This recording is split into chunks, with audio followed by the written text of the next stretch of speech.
बुनियादी मुद्दे वही है। चुनाव जरूर खत्म हो गया है लेकिन बुनियादी मुद्दे नहीं खत्म। और आपको नोटिस भी भेजे जा रहे हैं कि बिजली का बिल नहीं जमा करोगे तो हो सकता है आपको जेल भेज दिया जाए। लेकिन अब 24 रुपए की वसूली की तैयारी है। मुख्यमंत्री जी कह रहे थे कि सबसे पहले दलाली आप अपनी बंद कर दो, अधिकारियों को हम सुधार। कि सरकार अब सदन नहीं चलाना चाहती है। सुनने में आया कि केवल 9 दिन सदन चले। अभी तो योजना चलाते थे कि 1 नेशन 1 राशन, अब योजना चला रहे हैं 1 नेशन 1 उद्योगपति। ये अंग्रेजों ने जिस तरीके से डिवाइड एंड रूल किया था उसी तरीके से Bharatiya Janata party divide and rule कर रही है। और उत्तर प्रदेश की पुलिस तो क्या कहानी न बना दे। याद होगा आपको गोरखपुर में व्यापारी को मार मार करके जान लेनी थी। नमस्कार दोस्तों, मैं हूं आपके साथ प्रगति और न्यूज़। तो आइए देखते हैं आज की ताज़ा खबर। अयोध्या की पावन धरती को प्रणाम कर अखिलेश यादव ने बीजेपी पर साधा निशाना। ज्ञानवापी मुद्दे को अखिलेश ने बताया बीजेपी की चाल। असल मुद्दे से भटकाकर जनता को भ्रमित कर रही है भारतीय जनता पार्टी। अयोध्या में हुए 5 साल की बेटी की रेप के मुद्दे को भी अखिलेश ने उठाया। अखिलेश ने बीजेपी सरकार पर ब्राह्मण की बेटी की मदद न करने का लगाया आरोप। अखिलेश ने रेप के आरोपियों पर बुलडोजर कब चलाएंगे योगी सरकार पूछा। अखिलेश ने बताया कि बीजेपी का नारा बदल गया है। पहले 1 नेशन 1 राशन था, अब 1 नेशन 1 उद्योगपति की योजना चला रहे हैं। बनारस के मुद्दे के पीछे बड़े बड़े कारखानों को बेचा जा रहा है, उद्योगपतियों को लाभ पहुंचाया जा रहा है। सभी समाजवादी कार्यकर्ता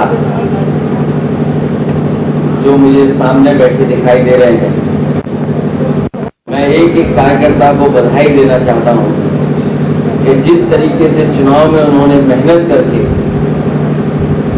अपने संसाधन से जो कुछ कर सकते थे, जितनी मेहनत कर सकते थे, ईमानदारी से उन्होंने मेहनत कर करके समाजवादी पार्टी को जनता के बीच में ले जाने का काम किया। और जनता से जो समर्थन दिलाया उसके लिए मैं एक एक कार्यकर्ता का बहुत बहुत धन्यवाद देना चाहता हूँ। हमारे ये प्रत्याशी हमारे साथ हैं। ये हमारे प्रत्याशी वोटों में जरूर पीछे छूट गए हैं, लेकिन ये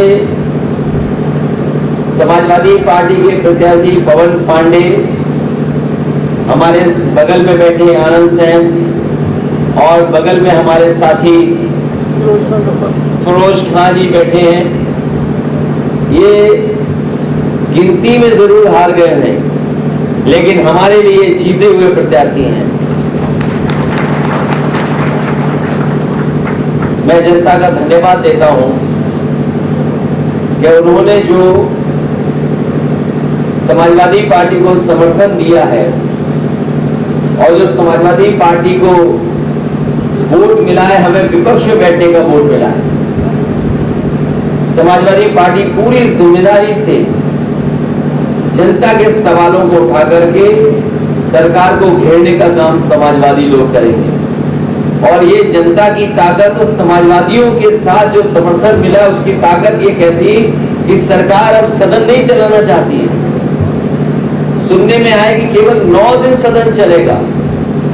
उत्तर प्रदेश इतना बड़ा प्रदेश जिसका बजट 6 लाख करोड़ के लगभग होगा और जनता के सवाल इतने, 9 दिन में छुट्टी भी होनी है, तो सोचिए सदन में क्या हम जनता के सवाल उठा पाएंगे। इसलिए सरकार से भी कहेंगे और हम विपक्ष के लोग चाहेंगे कि सदन ज्यादा से ज्यादा चले जिससे जनता के ज्यादा से ज्यादा सवाल उठाए जा सके। अयोध्या की धरती को प्रणाम करते हुए मैं अयोध्या की जनता का एक बार और धन्यवाद दूंगा। मुझे याद है चुनाव में मैंने कहा था कि जैसे ही वोट पड़ जाएगा ये सरकार महंगाई बढ़ा देगी। सरकार को वोट मिल गया, सरकार दोबारा बन गई और डीजल पेट्रोल से लेकर के हर जरूरत चीज की महंगाई बढ़ाने का काम किया। न केवल महंगाई बढ़ाई है बल्कि सुनने में आ रहा है कि अब तो ये सरकार गरीबों को पहचानने से भी आ गई है। जिस गरीब को राशन दिया था अब डुगडुगी गांव में बजाई जा रही है और राशन की वसूली की तैयारी है। सोचो ये सरकार कैसी है जो गरीबों से भी मुनाफे को वसूलेगी। जिस समय गेहूं खरीदा गया होगा उससे कीमत 24 रुपए नहीं रही होगी, लेकिन अब 24 रुपए की वसूली की तैयारी है। और ये जो महंगाई बढ़ी है इसका कारण एक ही है, भारतीय जनता पार्टी महंगाई इसलिए बढ़ा रही है क्योंकि अपने लोगों को मुनाफा पहुंचाना चाहती है। सरकार बन गई, स्टील महंगी हो गई, सरकार बन गई, सीमेंट महंगा हो गया, सरकार बन गई, कोयला महंगा हो गया, सरकार बन गई जहां बिजली का बिल ज्यादा वसूल हो रहा है वहीं कटौती भी शुरू हो गई है। और आपको नोटिस भी भेजे जा रहे हैं कि बिजली का बिल नहीं जमा करोगे तो हो सकता है आपको जेल भेज दिया जाए। अभी मैं मुख्यमंत्री जी को सुन रहा था, अब मुख्यमंत्री जी कोई बड़ा काम नहीं करना चाहते हैं, वो होर्डिंग हटवाना चाहते हैं, गरीबों की दुकान हटाना चाहते हैं। कह रहे हैं बहुत गरीब लोग रह रहे हैं सड़क के किनारे, बहुत होर्डिंग लग गई है, अब इनको कैसे हटाया जाए उसकी तैयारी हो रही है। मुख्यमंत्री जी बता रहे हैं कि बेल्ट पहनना है आपको, अगर गाड़ी चला रहे हैं आप तो आपको बेल्ट पहनना पड़ेगा।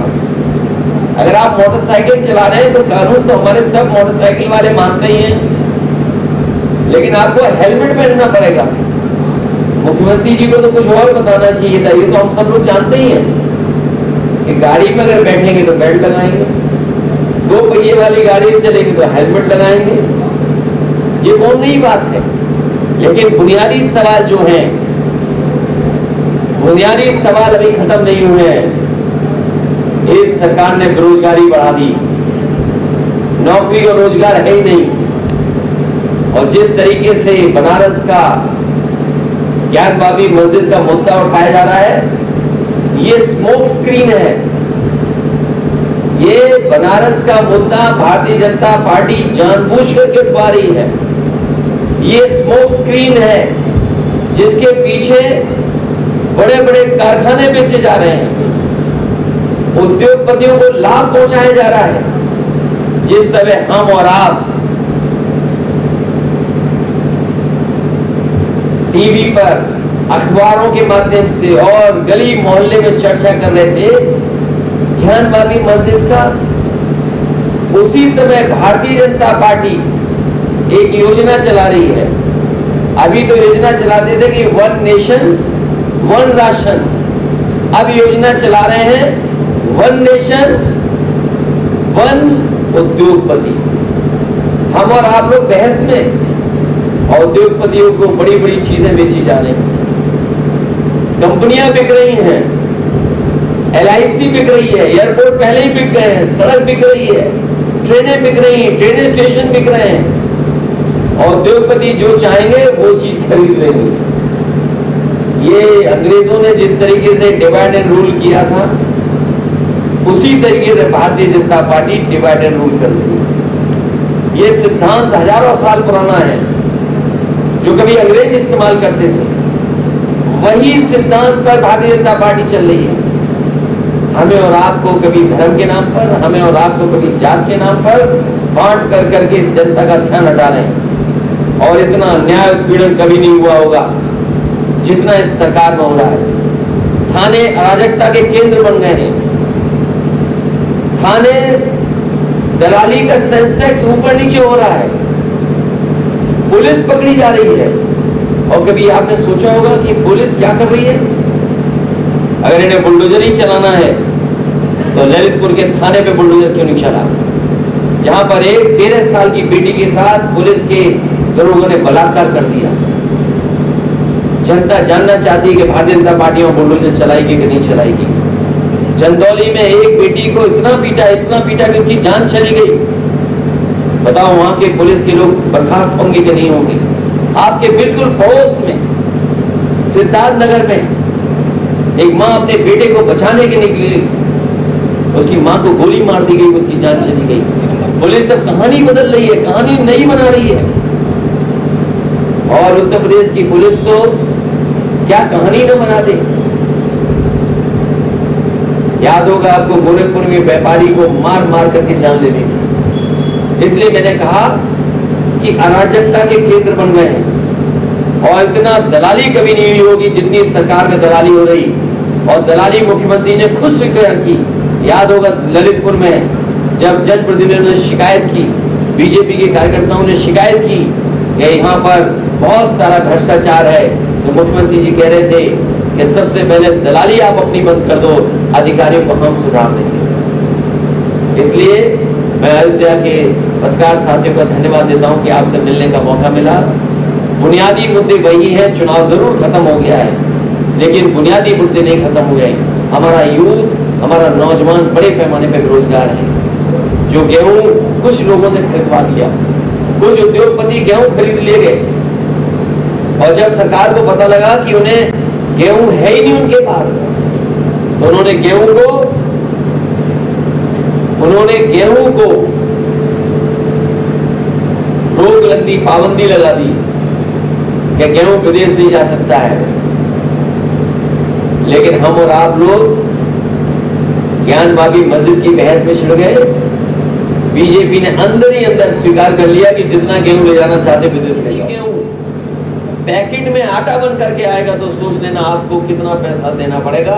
आपसे ही पैसा ही सरकार को वसूलने का काम करेगा। हम जानना चाहते हैं कि उद्योगपतियों के सारे पे क्या आपने ये पाबंदी हटाई कि नहीं हटाई। और फिर अयोध्या जैसी पवित्र धरती पर जिसको हम सब पूछते हैं, हम सब का यहाँ से एक बहुत गहरा रिश्ता है, वहाँ पर अगर 5 साल की बेटी के साथ बलात्कार हो जाए और जिस स्थान पर बलात्कार हो जाए उस स्थान पर अभी तक बुलडोजर नहीं चला है। बताओ, जहाँ पर 5 साल की बेटी का बलात्कार हुआ हो उस स्थान पर बुलडोजर ये सरकार चलाएगी कि नहीं चलाएगी। ये बुलडोजर केवल डराने के लिए है। ये बुलडोजर केवल दल, जाति और हमारे मुसलमान भाइयों को डराने के लिए बुलडोजर है। ये बड़े लोगों के लिए बुलडोजर नहीं है। मुख्यमंत्री जी ने अभी उद्घाटन किया है कैंसर इंस्टीट्यूट का लखनऊ में। वो इलीगल हॉस्पिटल है, वो जो कैंसर इंस्टीट्यूट है वो इलीगल है। बताओ, रेजिडेंशियल एरिया में अस्पताल बन सकता है क्या? हमें कोई बता दे आप, रेजिडेंशियल इलाके में क्या कोई अस्पताल बन सकता है? जब मुख्यमंत्री जी खुद उद्घाटन कर रहे हो इलीगल का, क्योंकि वो बड़े लोगों का है अस्पताल, इसे बुलडोजर नहीं चलेगा। अगर कोई गरीब होगा उस पर बुलडोजर चल जाएगा। एक मजदूर केवल सब्जी बेचने चला गया अपने कुछ कमाने के लिए, जब घर लौटा तो पता लगा बुलडोजर चल गया उसके घर पर। बुलंदशहर में एक व्यक्ति सो रहा था घर के अंदर, उसकी पत्नी भाग करके जगाना चाहती थी, लेकिन बुलडोजर बीजेपी का और सरकार का बुलडोजर उसे जगाने नहीं दिया। बुलडोजर चल गया, उसकी पति की जान चली गई। सोचो, ये बुलडोजर केवल डराने के लिए है। ये बुलडोजर अमीर पे चलने के लिए नहीं है। 5 साल की बेटी का बलात्कार हो उसके लिए बुलडोजर नहीं है, केवल डराने के लिए बुलडोजर है।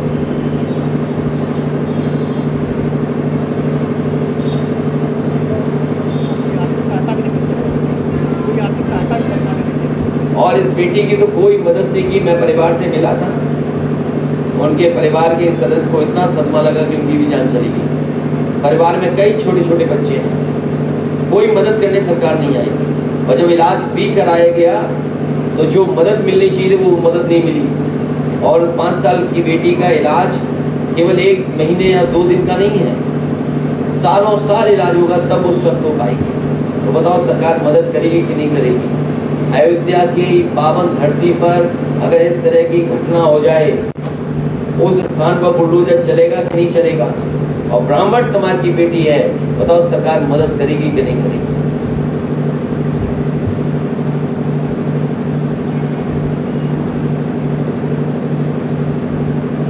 प्रेस के लोगों का धन्यवाद।